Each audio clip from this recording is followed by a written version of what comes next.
மத்தேயு 13 அதிகாரம் 25வது வசனம். மனுஷர் நித்திரை பண்ணுகையில் அவனுடைய சத்துரு கோதுமைக்குள் களைகளை விதைத்து விட்டு போனான்.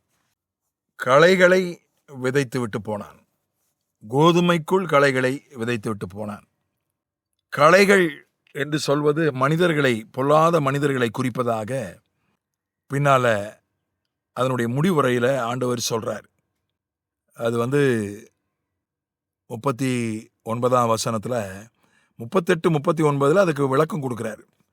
நிலம் உலகம், நல்ல விதை ராஜ்யத்தின் புத்திரர், களைகள் பொல்லாங்கனுடைய புத்திரர், அவைகளை விதைக்கிற சத்துரு பிசாசு, அறுப்பு உலகத்தின் முடிவு, அறுக்கிறவர்கள் தேவதூதர்கள்.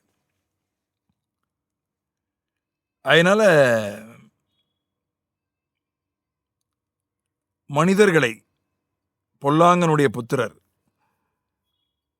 பொல்லாத மனிதர்களை அது குறிக்கிறது. களை என்பது பொல்லாத மனிதர்கள் எப்படி எழும்புகிறார்கள்? ஒரு நல்ல குடும்பத்தில் ஒரு பொல்லாத பிள்ளை எழும்பிடுறான். ஒரு நல்ல சபையில் ஒரு பொல்லாத ஒரு சிலர் எழும்பிடுறாங்க. அது சமூகத்தில், ஊரில், நாட்டில், எல்லா இடத்துலையும் நடக்குது.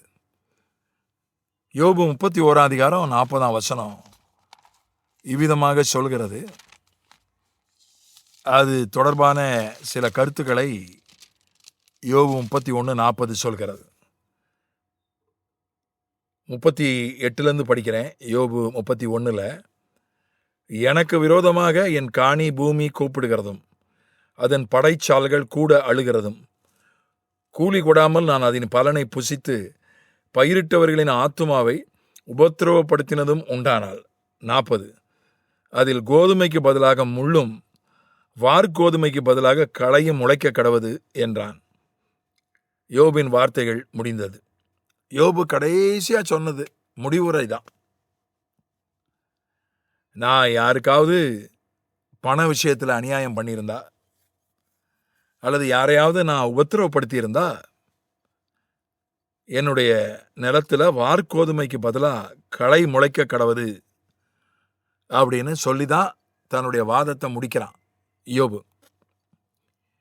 ஆக ஒரு அநியாயம் பண்ணுறது, மற்றவங்களை உபத்திரவப்படுத்துறது, களைகள் முளைப்பதற்கு ஒரு காரணமாகிறது அப்படின்னு யோபு சொல்கிறான். நம்முடைய குடும்பத்தில் இப்போ 12 பேரில் ஒருத்தன் ஒரு யூதாஸ் காரியத்தை வந்தானா அது பிசாசு செய்த காரியம். அது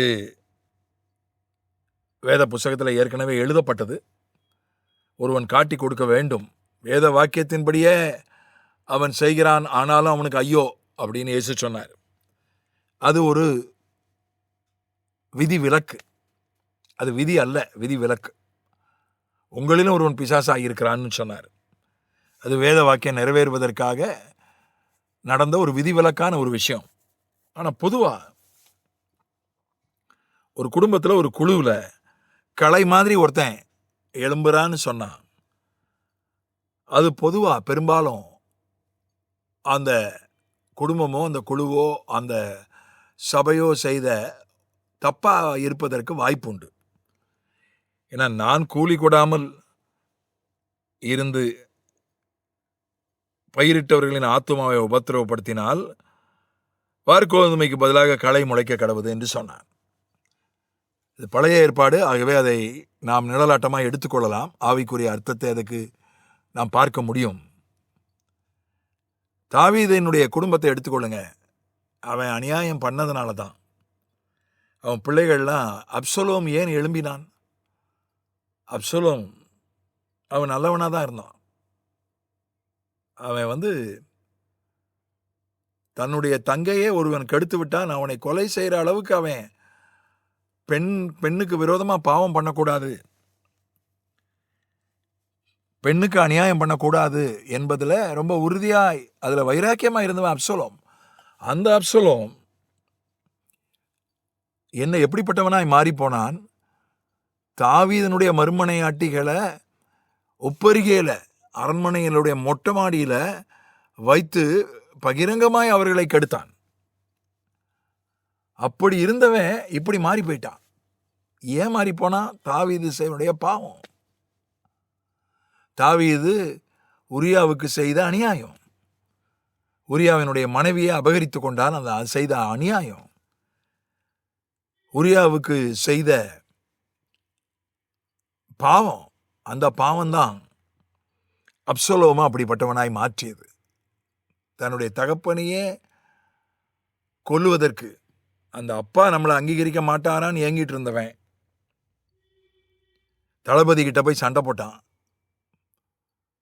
நான் சில வருஷங்கள் அப்பாவுக்கு பயந்து தலைமறை வாழ்க்கை வாழ்ந்துட்டேன், தப்பு பண்ணிட்டேன், எங்கள் அப்பாட்ட கூட்டிகிட்டு போய் என்னை சமாதானம் பண்ணுங்க என்று தளபதி கிட்ட சண்டை போட்டவன் தளபதி யோவாப் அதை கண்டுகொள்ளலை. அதனால் யோவனுடைய வயலையை எரிச்சான். அவனை எப்படியாகிலும் ஒரு அழுத்தம் கொடுக்கறதுக்காக.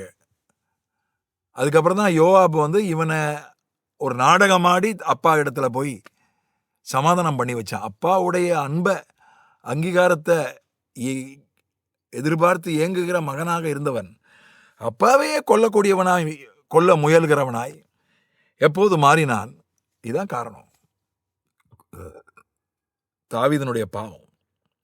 பாவம் ரொம்ப பயங்கரமானது. பாவம் ஆண்டவர் மன்னிக்கிறார். பாவத்தை ஆண்டவர் மன்னிக்கிறார். இயேசு கிறிஸ்துவின் ரத்தம் சகல பாவங்களை நீக்கி நம்மை சுத்திகரிக்கிறது. மறக்கிறார். இது எல்லாம் உண்மைதான். நித்தியத்தில் பாவத்துக்கு தண்டனை கிடையாது. பூமியிலேயும் அதிகபட்ச தண்டனை கிடையாது. அதற்கு ஏற்ற தண்டனை கிடையாது. குறைந்தபட்ச ஒரு தண்டனை தான் கொடுக்கிறார் பூமியிலேயும் மன்னிக்கப்பட்ட பாவத்துக்கு. ஆனால் அந்த பாவத்தினுடைய விளைவு பாருங்க.